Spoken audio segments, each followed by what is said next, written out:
गुरुजी के श्री चरणों पे नमन। जी। गुरुजी मैं दिल्ली से आया हूँ और मुझे आए हुए 1 महीना हो गया वृंदावन में। गुरुजी कारण ये रहा कि मेरी जो धर्मपत्नी है मेरे साथ में है। ये छोटी छोटी गुरुजी हर परिवार में छोटी छोटी बातें होती हैं और अपने घर बता देती है। और हमारी जो सासू माँ है गुरुजी वो उस बात का बतंगड़ बना के पेश करती है। और जब बात होती है मैं इससे कहता हूँ कि कम बात कर, लेकिन मेरे पीठ पीछे ये बात कर लेती है। और जैसी ही बात होती है गुरुजी बात का बतंगड़ बन जाता है। और गुरुजी बात का बतंगड़ ऐसा बना कि एक दिन मेरे ससुराल पक्ष से पूरे के पूरे गुंडे लोग आए और गुरुजी मेरे घर में टीवी तोड़ गए, मुझे पीट गए। और गुरुजी मेरे सिस्टर के बारे में अनाप शनाप बक के गए, मेरी फैमिलीज के बारे में अनाप शनाप बक के गए। गुरुजी मेरे पापा आर्मी से रिटायर्ड हैं, समाज में उनकी बहुत प्रतिष्ठा है, बहुत नाम है। गुरुजी मेरी सारी इज्जत, मेरे पिताजी की इज्जत गुरुजी पानी में मिल गई। मैंने दिल्ली छोड़ दी और मैं कभी गुरुजी दिल्ली में अपनी शक्ल नहीं दिखा सकता। मैं पेशे से योग शिक्षक हूँ। मैंने दिल्ली में केंद्रीय विद्यालय में योग कराता हूँ। गुरुजी मेरा सब बर्बाद हो चुका है, लेकिन मेरी धर्मपत्नी मेरे साथ है, इस बात का मुझे गर्व है। लेकिन गुरुजी मुझे ऐसा लगता है कि अभी तो ये बात नहीं कर रही है, लेकिन जैसे ही एक दिन इसकी अपनी मम्मी से अभी भी बात होगी वैसे ही कहीं ना कहीं ये झूठा मुकदमा, गुरुजी बहुत कोशिश करी इनके घर वालों ने इसको कन्वेंस करने की, झूठा केस कर दे। बात कराओ। राधे राधे गुरुजी। क्या नाम है आपका? नेहा। तो आप अपने पति को क्यों पिटवाना चाहती हो? मैंने नहीं पिटवाया इनको। फिर आपके ससुराल मायके वाले तो आके पीट गए इनको। कौन थे वे जो पीटने आए थे? कौन थे वो? क्या लगते थे आपके रिश्ते में? बताओ बताओ, उनको ही बताने दो। कौन थे वो? चाचा और पापा थे, आए तो बात करने के लिए थे। हाँ, फिर बताओ बताओ। गुरुजी बात हुई, इसके चाचा ने मुझे फ़ोन किया और कह रहा नेहा से बात कराओ, आपने उसे मारा पीटा है। आप इनसे बात कराओ। बेटा देखो, पिता कब तक काम आएगा और चाचा कब तक काम आएंगे। तुम जरा जाके ससुराल अपने मायके में रहने लग जाओगी ना, तो 4 दिन बाद 10 दिन बाद तुम्हारी भौजाई, तुम्हारा भाई ताने मारने लग जाएगा। जी। बाप जब तक जिंदा है तब ठीक है, पर एक दिन मरना तो सबको ही पड़ता है। जी। फिर कौन सी भौजाई रह पाई अपने, कौन सी ननंद रह पाई आज तक अपनी भौजाई के पास कि तुम रह लोगी? तुम्हारा भाई है? जी गुरुजी। तो भौजाई के साथ सदा गुजार लोगी जीवन? ताने मारेगी तुम्हारी भौजाई, आ गई अपने पति की तो हो ना सकी तो मेरी हो जाएगी। ऐसा ना बोले तो कह देना। बेटा नारी का पति ही सब कुछ है ना। तुम्हारे पिता ने तुम्हारा दान कर दिया, कन्यादान, अब तुम्हारा पति ही सब कुछ है। और पति को अपने मायके वालों से पिटवाओगी, यदि ऐसा कुछ हुआ तो बहुत गलत जाएगा मैसेज। आप पति पत्नी दोनों खुश रहो, है ना। और आपको ना अपनी माँ, आज पता है जितने तलाक होते हैं, आप मानती हो उस बात को कि 95% तलाक लड़की की माँ की गलती से होते हैं। पता नहीं लड़की की माँ, लड़कियों से मोह भंग ही नहीं होता। जब इतनी बात करनी थी तुम्हारी माँ को तुमसे, तो फिर ब्याह ही क्यों किया? घर पे ही रखती अपने बात, दिन रात करती तुम बात, क्या दिक्कत थी? क्यों ब्याह किया फिर? रुको बेटा रुको, तुम लियो। इसका मतलब ये हुआ, आप मानती हो उस बात को कि बहुत सारी माताओं की गलती से, माँ की गलती से बेटियों का तलाक हो जाता है? जी। आप मानती हो? हाँ। उसमें से एक आप भी हो। आपकी जो माँ है ना, माँ कैसी होनी चाहिए? अरे माँ ऐसी होनी चाहिए कि पति पत्नी में लड़ाई हो तो माँ कहे कि बेटा ये तो सबके घर होती है, इस धरती पे ऐसा कौन पति पत्नी है जिसमें कभी लड़ाई झगड़ा ना हुआ हो? जी। सबके होता है। इसका मतलब ये थोड़ी कि माँ तुमको बोला आजा बेटा मैं देखती हूँ दामाद को मैं पिटवाऊंगी। अरे माता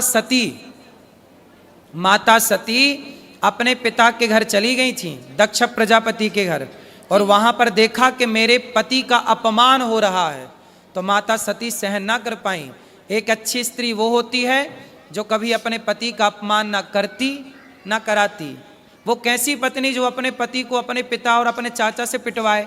तुम्हारे पिता बिल्कुल धर्म का ज्ञान नहीं रखते क्या? अनपढ़ है क्या? अरे दामाद का पांव पूजा है, जिसका मंडप के नीचे पांव पूजा है, उसे मारने का सोच भी कैसे सकते हैं? थोड़ा रिश्तों में मर्यादा भी तो रखनी चाहिए ना बेटा। ऐसे थोड़ी गुस्साई तो हाथ किस पे उठा रहे हैं ये भी तो सोचना चाहिए। भाई दामाद के पांव पूजे जाते हैं मंडप के नीचे, चाचा ने भी पांव पूजे होंगे, और आज वो चाचा आके मार के चला गया, तुम्हारे कारण तुम्हारा पति पिट गया, तो क्या ये तुम अच्छी नारी का परिचय दे रही हो? ऐसे रिश्ते नहीं बेटा। देखो पति सर्वोपरि है। स्त्री के लिए बताओ, स्त्री के लिए माँ बाप भी सर्वोपरि है, माँ भी सर्वोपरि है, ठीक है, पर अब तो आपका विवाह हुआ तो पति सर्वोपरि है ना जी। फिर तो आपके पति के साथ आपके परिवार वालों ने सही किया कि गलत किया? गलत किया। फिर आपने बोला नहीं उनको? आपने बोला नहीं अपने पिताजी अपने चाचा जी को कि तुम्हें शर्म नहीं आई? कितने साल हो गए शादी की बात कराओ? 3 साल होंगे अभी 14 नवंबर को। 3 साल में ही पति को कुटवा दिया। गलत किया ना बेटा तुमने। ऐसे समझा दो अपने पिता को और अपने चाचा को, बोले ये जो तुम्हारी ताकत हमारे पति को मारने के लिए लग रही है ना, ये दीन दुखी की सेवा में लगाओ, कुछ दीन दुखी को भोजन पानी कराओ। ताकत है। रावण जैसों की लंका जल गई बेटा। ताकत घमंड तो रावण का नहीं चला।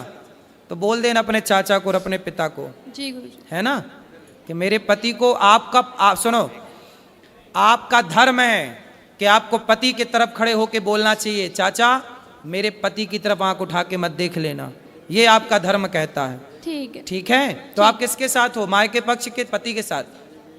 इनके साथ। तो पति आपके शराब पीते हैं? नहीं।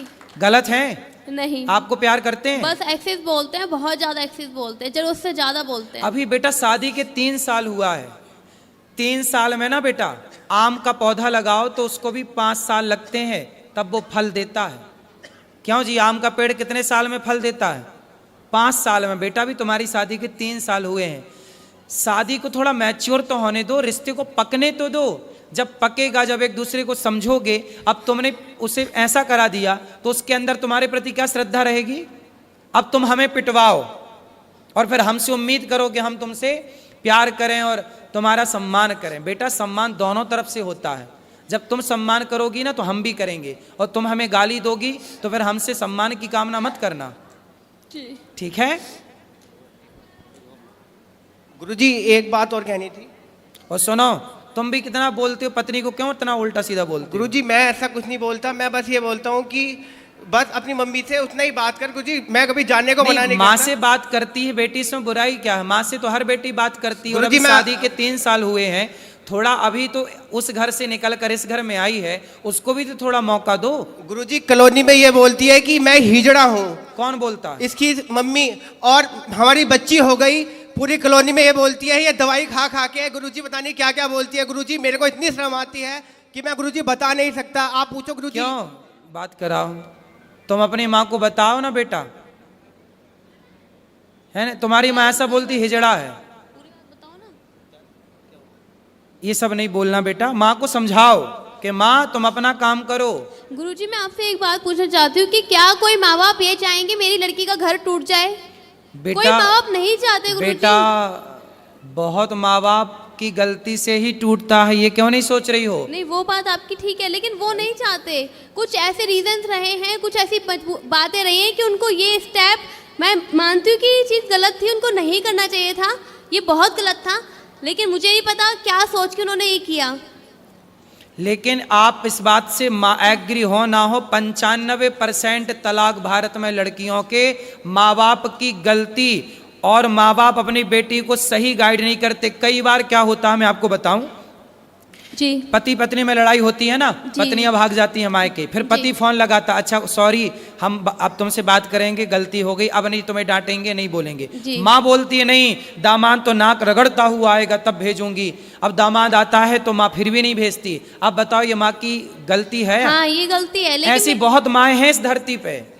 हैं गुरुजी, लेकिन कुछ गलतियां इनकी भी हैं। बिल्कुल ये भी होंगी, गाली देती हैं, इनकी भी गलतियां ये होंगी। भी गाली देते हैं माँ बाप को। भाई माँ बाप तो माँ बाप है ना गुरुजी, चाहे कैसे भी है लड़की के ही, लेकिन है तो माँ बाप ही। इनको गाली देने का क्या राइट बनता है? बिल्कुल। क्यों तुम गाली देते हो इनके माँ बाप को? गुरुजी वो दारू पीते हैं। कौन? और इसके जो पिताजी अरे हैं तो वो अपने पैसे से पीते हैं गुरुजी, तुम्हारे। दारू पी के वो गाली गलौज करते हैं अरे गुरुजी। तो करने तो कुत्ता भौंके, मैं- तुम मुंह में टेप लगाने जाओगे क्या? गुरुजी मैं पढ़ा लिखा शिक्षित और मैं योगा टीचर, मैं तो गुरुजी लोगों को ज्ञान और देता हूँ योग का, मैं अरे गाली नहीं देता। तो सारा संसार दारू पी के गाली दे रहा, तुम सबका ठेका लेके बैठोगे? गुरुजी मैं ब्लॉक कर देता हूँ उनको कि कॉल मेरे से बात ना हो, तो फिर वो ये बोलते हैं कि नंबर यहाँ ब्लॉक पे कर आप देता भी है। गलत हैं। सास ससुर को गाली क्यों दोगे? मैं- भाई सास ससुर पत्नी के माता पिता आपके भी माँ बाप हैं। जितने आपके लिए आपके माँ बाप प्रिय हैं, ऐसे उतने ही उस लड़की के लिए उसके माँ बाप प्रिय हैं। इसलिए हर लड़की को अपने माँ बाप से प्यार है, हर लड़के को अपने माँ बाप से प्यार है। इसमें बुराई क्या है? और आप कौन होते हैं उनके माँ बाप को गाली देने वाले? नहीं गुरुजी, मैंने कभी स्टार्टिंग में कभी कुछ नहीं बोला। वो फोन करते हैं, बेटी से बात करा, मैं कराता हूँ, फिर दामाद से बात करा, और एकदम से आप शब्दों का यूज करने लगते हैं गुरुजी। कोई बात नहीं, वो भी तो तुम्हारे माँ बाप हैं। जैसे माँ बाप की दो डांटें सुन लेते हो, सुन लिया करो। रिश्ते थोड़ा सहनशीलता से चलते हैं। दो बातें तुम सुन लो, तुम काहे इतना हाइपर हो जाते हो? दो बात तुम्हारी सुनने की क्षमता नहीं है? अरे पत्थर को छेनी और हथौड़ों की चोट पड़ती है, तभी वो गुरुजी, पत्थर मैं भगवान बन के पूजता है। गुरुजी दो मैं बात- होली पे गया, होली पे उन्होंने फोन करके बुलाया, मैं अपने दोस्त को लेके गया ससुराल के अंदर, और गुरुजी मेरे दोस्त के आगे उन्होंने गालियां देना चालू किया। सब छोड़ो, अब प्रेम से रहो तुम दोनों, है ना? और आपस में बिल्कुल ना लड़ना। ठीक गुरुजी, राधे राधे गुरुजी।